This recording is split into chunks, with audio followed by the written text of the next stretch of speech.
बिस्मिल्लाहिर्रहमानिर्रहीम। अस्सलाम वालेकुम।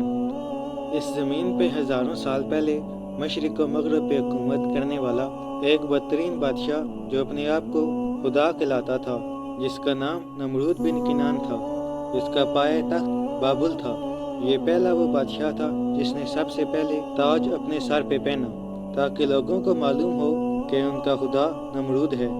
एक रात इस खुदा कहलाने वाले बादशाह ने ख्वाब देखा कि एक तारा आसमान में इस तरह से चमक रहा है कि उसके नज़दीक सूरज और चांद बुझे हुए नजर आ रहे हैं। जैसे ही वो बेदार हुआ, अपने महल के नजूमियों से पूछा तो उन्होंने बताया, तुम्हारी सल्तनत में एक नौजवान ऐसा आएगा जो तेरा मर्तबा दबदबा ख़त्म कर देगा और तेरी इस हुकूमत को ख़त्म कर देगा।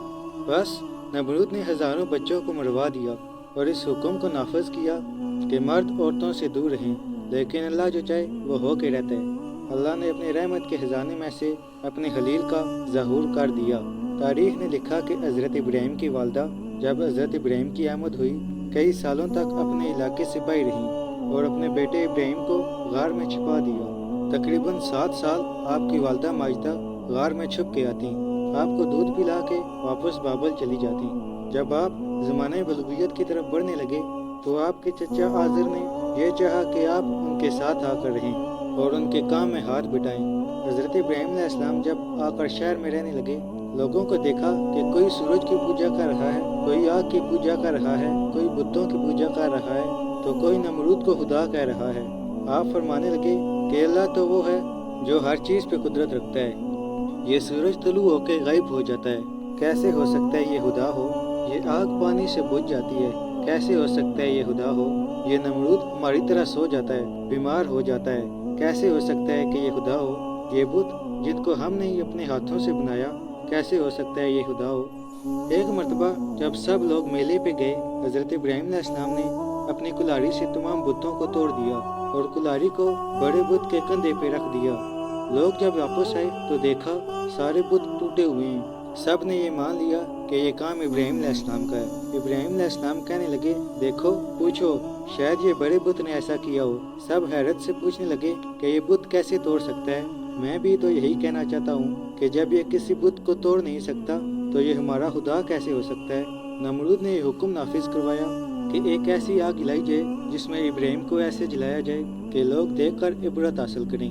2 सालों तक लकड़ियों को जमा किया गया और एक बहुत ही बड़ी आग जलाई गई। फरिश्तों ने अल्लाह के दरबार में फरियाद को बुलंद किया कि ऐ अल्लाह, हमें हुक्म दें कि हम तेरे खलील को बचा सकें। अल्लाह ने फरमाया, जाओ देखो कि अगर इब्राहीम तुम्हारी मदद तलब करें तो ज़रूर उनकी मदद करना।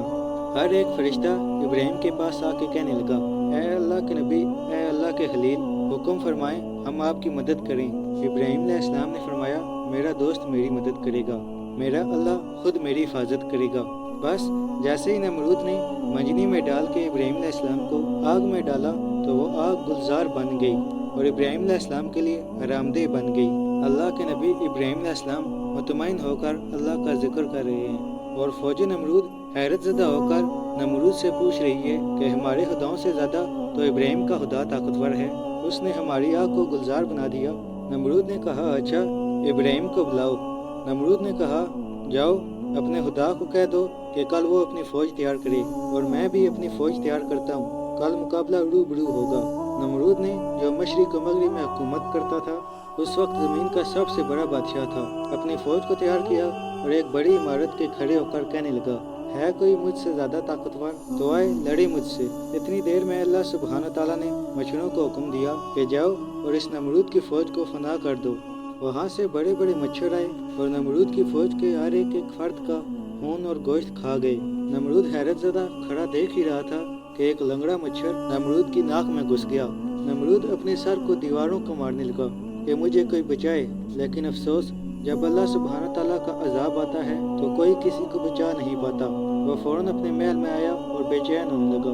अपने खादमीन से कहने लगा कि अपनी जूतियों से मेरे सर को मारो। जब जब नमरूद के सर पे कोई जूता मारता था, नमरूद को सुकून आता था, क्योंकि वह मच्छर नमरूद के नाक से होते हुए दिमाग तक आ पहुंचा और धीरे धीरे उसके दिमाग को चाटता रहा। तारीख ने लिखा, वो बदतरीन बादशाह, वो जो अपने आप को खुदा कहलाकर अल्लाह के बंदों को गुमराह करता था, अब वही बंदे अपनी जूतियों से उसका सर पीटते थे। اور ایسے ہی وہ تڑپ تڑپ کے فنا ہو گیا، اس کی سلطنت نیست و نابود ہو گئی۔ سلام ہو اللہ کے نبی ابراہیم علیہ السلام پر۔